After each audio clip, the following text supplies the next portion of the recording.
tere! Hea näha, et oled otsustanud oma klientidele paremat broneerimise kogemust pakkuda. Et teha su elu veidi lihtsamaks, näitan ma sulle täna, kuidas luua hopitud kontot, kui sa vajad broneerimissüsteemi rühmatreeningute jaoks. Alustame oma teekonda hopitud.com kodulehelt. Valime menüüst loo konto. Olles konto loomise lehel, tuleb esimesena sisestada oma ettevõtte või teenuse nimi. Meie sisestame siia näiteks lõbusate treeningute spordiklubi. Järgmisena tuleb valida sobiv broneerimislahendus. Hopituidel on 2 erinevat broneerimislahendust.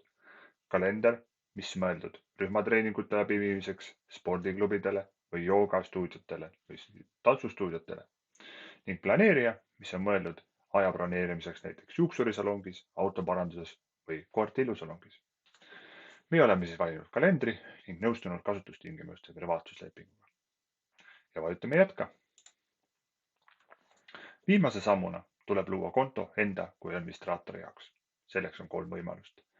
Facebook ja Google login ning vana hea e-postiga konto tegemine. Meie teeme seekord e-postiga konto. Valime siis e-post ja aadressi.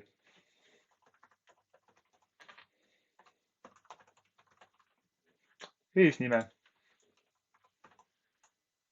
perekonnanime ja passwordi.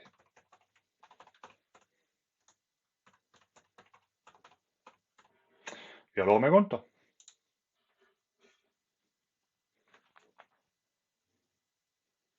Magic!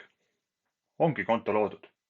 Nii lihtne oligi teha hopitud broneerimiskontot.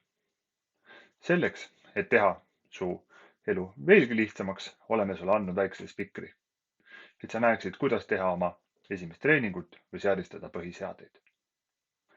Aga ongi praegu kõik. Soovin sulle palju uusi broneeringuid.